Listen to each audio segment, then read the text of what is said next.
Apparemment, c'est un accident. C'est un accident d'hélicoptère, mais c'est la plus importante perte de troupes françaises au sol depuis le Liban, depuis les grands attentats du Liban sous la présidence de Mitterrand. Donc ça fait un grand ressentiment et ça touche l'establishment français au premier plan parce que le fils de l'ancien président du Sénat, Bartholomé, qui est toujours sénateur, est mort dans ce qui est présenté comme un accident. Il y a actuellement une immense manœuvre de propagande en France. Les journaux sont noyés par les hommages officiels, par les analyses, etc. Le but, c'est de persuader les Français et les Européens, mais aussi les Africains, que la France est là pour la fameuse lutte au terrorisme et que la France est là pour combattre pour la liberté des peuples africains. C'est évidemment de la propagande. On a, pendant moins d'une minute, un expert a osé lever le voile sur France 24. C'est un exemple. Il a dit, mais la responsabilité de tout ça, c'est la destruction de la Jamaria libyenne, ce qui est vrai. Ceci intervient après 7 années d'opération occidentale. Il y a eu l'opération en Libye, puis il y a eu Serval, il y a eu Sangaris, il y a eu Barkhane. La chute de la Libye, elle a entraîné une cascade de déstabilisation. C'était ça le but géopolitique des Américains et des Français. C'était de détruire la Jamaria de Kadhafi, qui était le pivot géopolitique qui stabilisait la région. À partir de ce moment-là, les séquelles ont immédiatement continué. Il y a eu le Mali, la Centrafrique en 2012-2013, et puis ça a continué d'ailleurs dans d'autres pays, puisqu'on a maintenant un arc soi-disant de guerre au terrorisme qui va jusqu'au Burkina Faso, on annonce maintenant Daesh en République démocratique du Congo. Il y a eu tout ça, plus la déstabilisation politique qui touche l'Algérie, qui touche le Soudan, etc. Tout cela n'est pas sans conséquence. Ça n'a aucun rapport avec le combat pour soi-disant la liberté des Africains. C'est une opération de recolonisation géopolitique de l'Afrique qui est menée par les Américains et par les Français qui ont été désignés comme le shérif de l'Afrique. C'est tout. Probablement, on ne saura jamais ce qui s'est véritablement passé. Toujours est-il qu'il y a une escouade complète avec des officiers français qui est mort. Et c'est un exemple des nombreuses pertes. Mais quand ce sont des pertes dans la population civile, malienne ou ailleurs d'ailleurs, on n'en parle pas et on ne parle pas non plus de la répression qui est exercée contre les populations qui ne veulent plus de cette guerre. Ça a été aussi brièvement esquissé par un expert sur France 24 hier, mais on ne va pas au fond des choses. C'est toujours le discours, guerre au terrorisme, nos soldats sont tombés au champ d'honneur. Il faut avoir le respect des morts. Ce sont des soldats qui sont morts au combat. Il faut les respecter, mais ça n'en fait pas la garantie de la démocratie ou de la liberté de l'opération française au Mali, bien entendu. Quel est le rôle géopolitique maintenant du Mali? Il faut savoir qu'avec Trump, il y a une redistribution des cartes en Afrique. Lorsque les Américains décident de recoloniser l'Afrique, c'est la création par Obama et Bush II.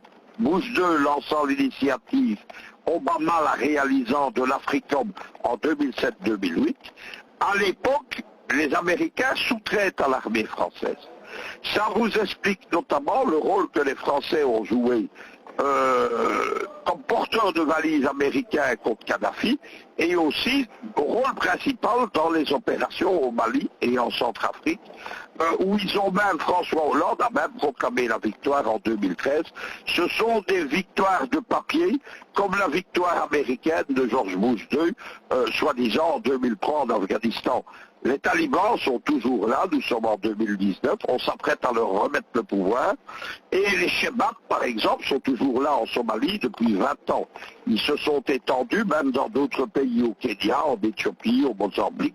Le bilan donc de toutes ces opérations, quel est-il? Tout d'abord, il y a avec Trump et Bolton, même s'il n'est plus aux affaires aujourd'hui, il y a eu une redistribution des cartes. Le Niger, qui était le centre des opérations françaises, est aujourd'hui occupé par les Américains.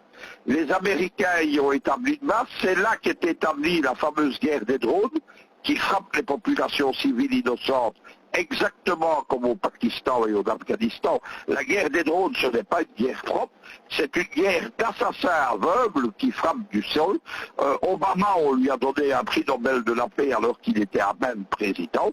Chaque semaine, les drones d'Obama, commandés par Obama directement, ont fait des dizaines de victimes au Pakistan et au Afghanistan, ce qui explique d'ailleurs en partie la persistance du terrorisme. Parce que les populations, c'est le meilleur moyen d'être contre les populations.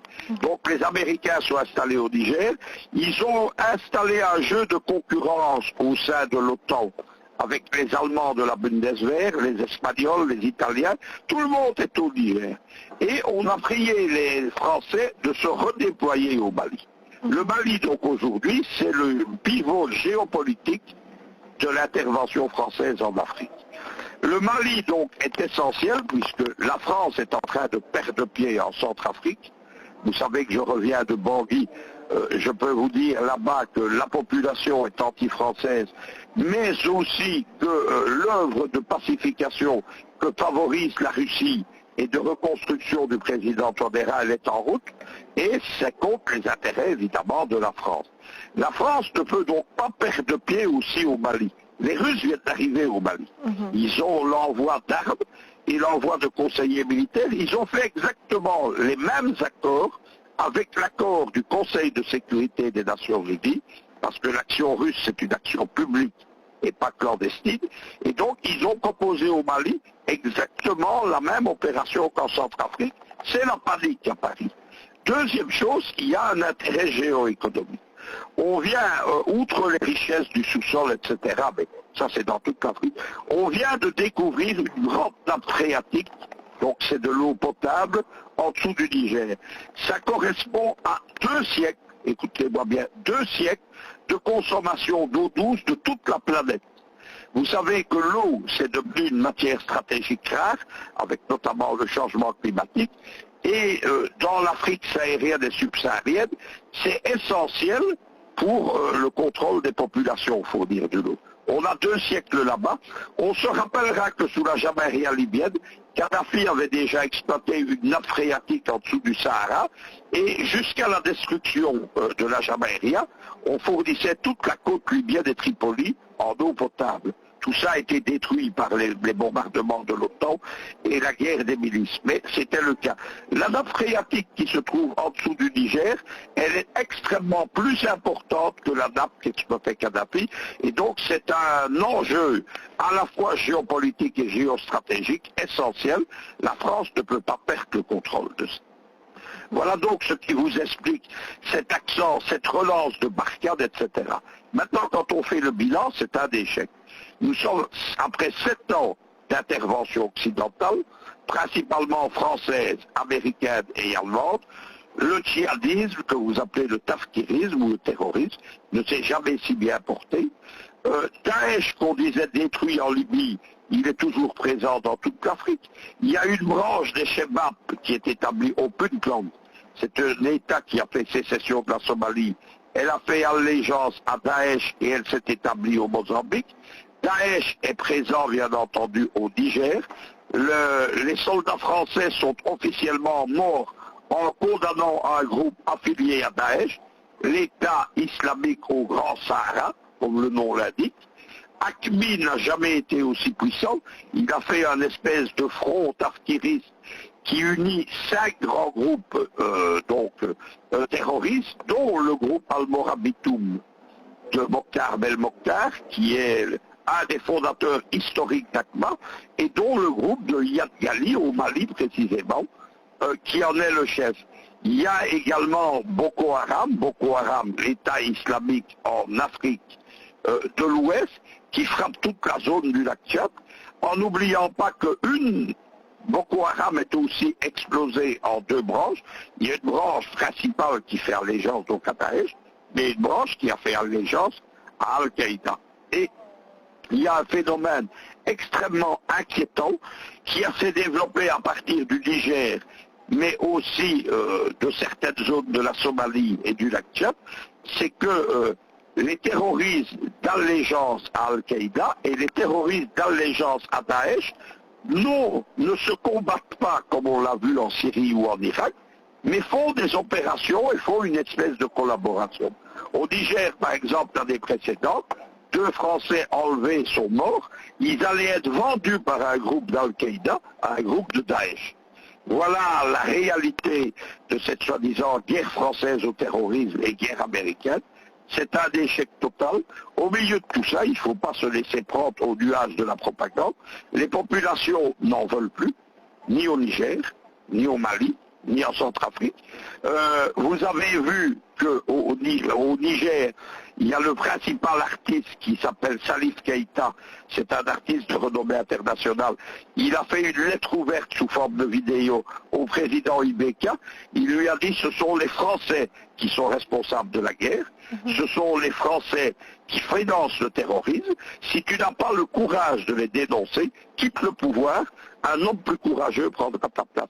C'est un immense retentissement dans toute l'Afrique. Il y a plus d'1 million de vues sur YouTube. L'ambassade de France a même fait un communiqué pour dénoncer ce qu'ils appellent une fake news et une théorie du complot, que moi je partage. Il n'y a pas de complot là-dedans, c'est la réalité. Partout où les Français et les Américains sont établis, on ne voit pas le terrorisme régresser, on voit celui-ci s'étendre et exploser. Et maintenant, nous avons un dernier phénomène, c'est la RDC. Il y a depuis quelques jours des massacres de population à Béni, dans la zone du Kivu, entre le Kivu et le Katanga. Béni, c'est une ville martyre où on massacre des populations dans l'indifférence des casques bleus.